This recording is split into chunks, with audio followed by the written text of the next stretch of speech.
하나님 말씀은 구약성경 민수기 13장 1절에서 3절까지입니다. 우리 같이 한 목소리로 함께 읽겠습니다.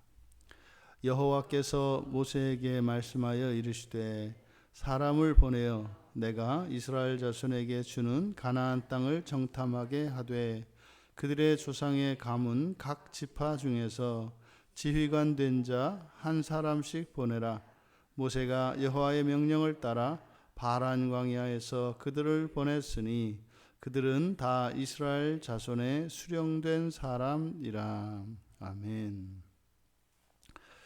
이제 하세롯에서 바란 광야로 이제 옮겨왔습니다. 그래서 이제 12장 마지막 16절에 그 후에 백성이 하세롯을 떠나 바란 광야에 진을 치니라.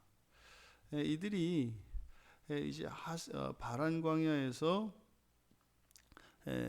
다베라 그리고 기브롯 핫다와 그리고 하세롯 그리고 이곳 바란 광야 이렇게 되어 있습니다. 물론 이제 뒤에 민수기 33장 18절에 가면 하세롯에서 옮긴 곳이 구체적으로 이제 린마다 이렇게 이야기를 합니다만 여기 앞에서는 그 장소를 밝히지 않고 바란 광야로 밝히고 있습니다. 이것은 바란 광야에서 출행하여 다시 바란 광야로 돌아왔다는 것을 나타내려고 하는 것입니다. 그러니까 다시 바란 광야로 돌아온 사건을 이야기합니다. 왜냐하면 앞에서 이제 여호와의 구름이 떠났기 때문에 사실상 이들은 구름이 장막에서 이렇게 떠오르면 그 구름을 따라가게 되어 있습니다. 그런데 그 구름을 따라갈 수가 없어요. 그래서 이들이 다시 되돌아왔다. 이렇게 이제 모세가 의도적으로 이야기를 하는 겁니다. 지금 여기에 이제 또 이제 생략된 내용이 있는데 13장의 시작은 이제 여호와께서 말씀하여 이르시되, 그래서 이제 정탐꾼을 이제 보내라고 하시는 말씀인데 신명기에 가면 이때의 사건을 이제 회고합니다. 모세가 이때의 사건을 회고하면서 그냥 뭐 이렇게 바란 광야로 다시 돌아왔는데 거기에서 이렇게 정탐꾼을 보내도록 한 것이 아니라 하나님께서 가도록 명령하셨다는 거예요. 그러니까 이제 가나안 땅을 향해서 가라고. 그래서 신명기 1장 21절 22절을 보면 이렇게 되어 있습니다. 너희의 하나님 여호와께서 이 땅을 너희 앞에 두셨은즉 너희 조상의 하나님 여호와께서 너희에게 이르신 대로 올라가서 차지하라. 두려워하지 말라. 주저하지 말라 한즉 너희가 다 내 앞으로 나와 말하기를 우리가 사람을 우리보다 먼저 보내어 우리를 위하여 그 땅을 정탐하고 어느 길로 올라가야 할 것과 어느 성읍으로 들어가야 할 것을 우리에게 알리게 하자 하기에. 그러니까 하나님께서 가나안 땅으로 들어가도록 하셨는데 이스라엘 자손들이 그 길을 따라서 순종하고 간 것이 아니라 거기서 일단 정탐꾼을 먼저 보내서 알아보자라고 했다는 겁니다. 그러니까 하나님께서 이스라엘 자손들을 인도했음에도 불구하고 이들이 가지 않은 겁니다. 그리고 이들이 자신들의 안전을 위해서 정탐꾼을 보냈다고요. 여러분, 하나님께서 우리를 이렇게 인도하실 때 돌다리도 두드려보고 가자. 이것은 전혀 믿음의 길이 아니죠. 그것은 하나님께서 인도한 길을 안 가는 것은 아니겠습니다만 그것은 가는 길이 아닙니다. 의심한 거죠. 하나님께서 우리를 인도하셨을 때 그 앞에 어떠한 위험이 도사리고 있겠습니까? 하나님이 우리를 함정으로 몰아넣겠습니까? 이스라엘 자손들이 그렇게 믿음의 길을 포기하고 불신의 길을 갔다는 겁니다. 가긴 갔는데 불신의 길을 간 거죠. 이렇게 구원의 하나님께서 인도하실 때 우리들이 안 가도 됩니다. 하나님이 인도하시는 길을 가도 되고 안 가도 됩니다. 그런데 그건 알아야죠. 하나님께서 인도하시는 길은 안전한 길입니다. 그리고 바른 길입니다.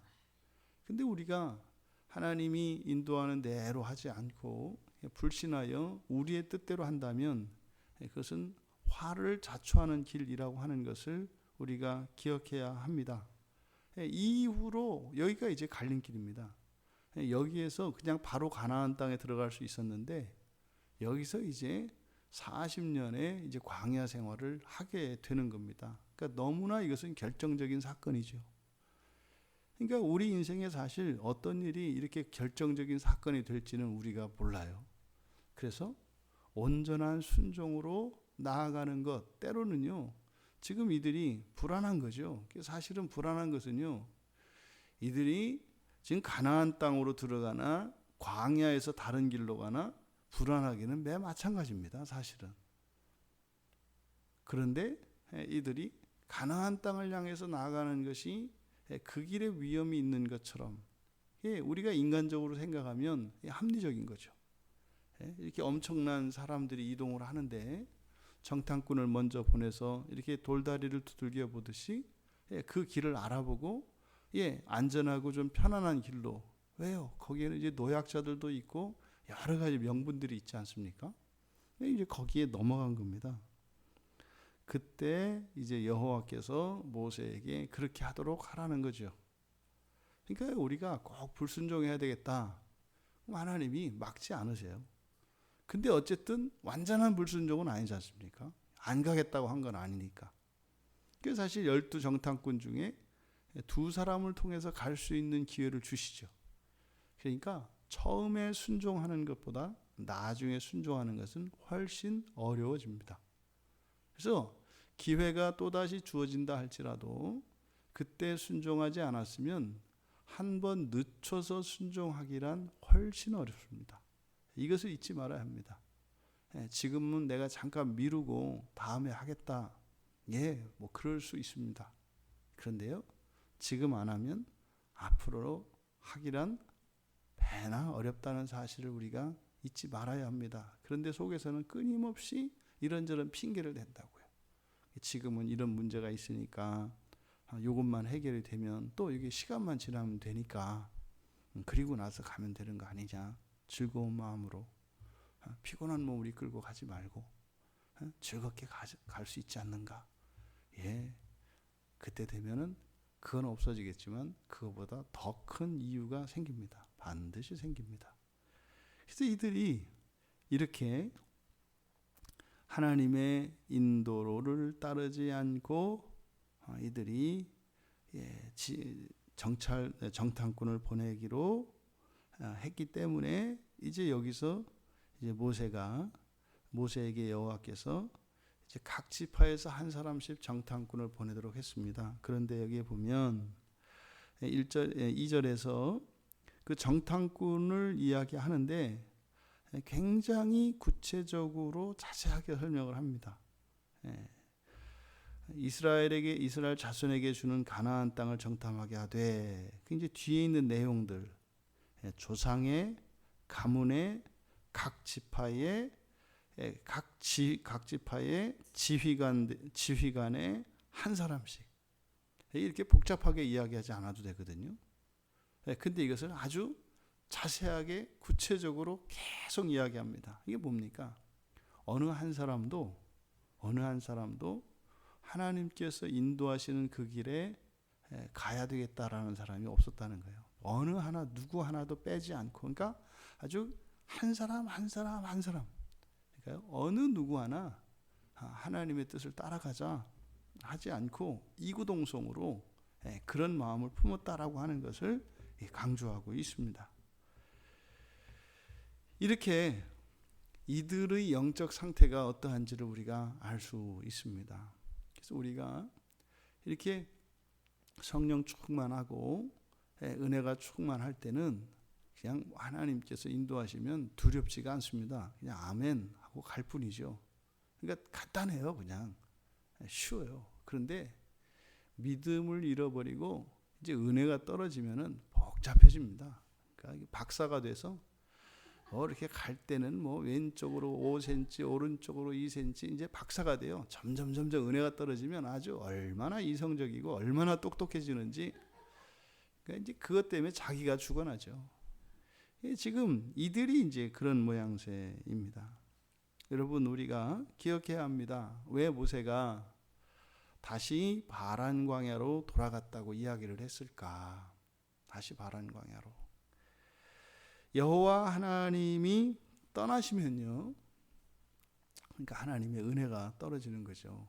우리에게 하나님의 은혜가 떠나면 가던 길도 되돌아올 수 있다는 사실을 모세는 우리에게 가르쳐주고 있는 겁니다.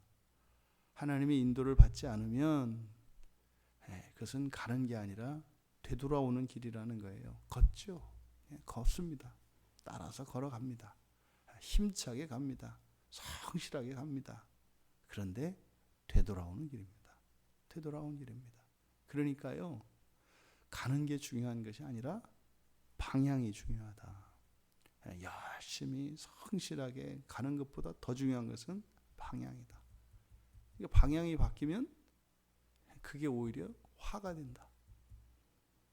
방향을 잃어버릴 수 있다고 하는 사실. 그래서요, 여러분, 이런 때는 어떻게 해야 합니까? 회개해야 됩니다. 차라리 갈 수 없다. 의심이 들거든. 그냥 갈 수 없다. 그리고 움직이지 말아야 돼요. 그리고 거기서 회개해야 됩니다. 우리가 인생을 살다 보면 하나님의 이렇게 인도하심만을 받을 수 있는 게 아니라, 또 이렇게 항상 우리가 은혜가 충만해 있는 것이 아니라, 또 우리가 은혜를 쓸 때가 많기 때문에 가끔은 은혜가 이렇게 다 바닥에 나서 떨어질 때가 있어요. 그럴 때는요, 움직이지 말아야 합니다. 움직이지 말고 순종할 수 없는 현재의 나에 대해서 하나님 앞에 회개를 해야 됩니다. 그러니까 너무 써버린 거예요, 은혜를. 하나님께서 인도하시는 그 길을 따라 믿음으로 갈 수도 없을 만큼 바닥이 나버린 거예요. 그러니까 이것은 인생을 이미 과욕을 부린 겁니다. 은혜가 이렇게 바닥이 날 정도로 살면 안 됩니다. 그때는요, 그것을 이렇게 은혜가 고갈될 동안 은혜를 채우지 못한 그것에 대해서 회개를 하고 앉아서 기다려야 돼요. 그리고 다시 하나님의 인도하심을 받을 수 있을 때까지 기다려야 합니다. 그런데요, 거기서 간다고요. 하나님은 반드시 돌아오십니다. 어디 가시겠어요, 하나님이? 이들을 가나안 땅으로 인도하시려고 나서신 하나님이신데, 하늘 보좌를 버리시고 그 장막의 조그마한 그 지성소, 그 시은소 위에 머무신 이유가 이들을 가나안 땅으로 인도하시려는 분이신데, 가시면 어디 가시겠냐고요. 산 너머에서 보이지 않게 살짝 빼꼼히 쳐다보고 계시지 뭐 어디 가셨겠어요. 거기서 이들이 통곡하고 회개하고 그들의 잘못을 뉘우치면 또 하나님이 긍휼히 여기시고 찾아오지 않으시겠습니까? 그래서 하나님의 영광이 임하면 하나님의 은혜가 임합니다. 하나님의 은혜가 임하면 이제는 하나님의 인도하심을 따라갈 수 있습니다. 그때 가는 겁니다. 그때 가는 겁니다. 그래서 중요한 것은 방향이 중요하고, 그보다 더 중요한 것은 하나님과 함께 가는 거예요. 하나님과 함께 가면 방향이 틀려도 괜찮습니다. 근데 하나님이 안 계시다면 방향이 오라도 안 됩니다. 우리가 인생을 살며 이렇게 미끄러져서 그렇게 열심히 힘을 다해서 살았는데, 그 미끄러지는, 다시 그 자리로 돌아오는 인생을 살지 말아야겠습니다. 그런데 이것이 우리에게는 습관이 되어 있습니다. 멈출 줄을 몰라요. 그저 움직여야 된다고 생각을 해요.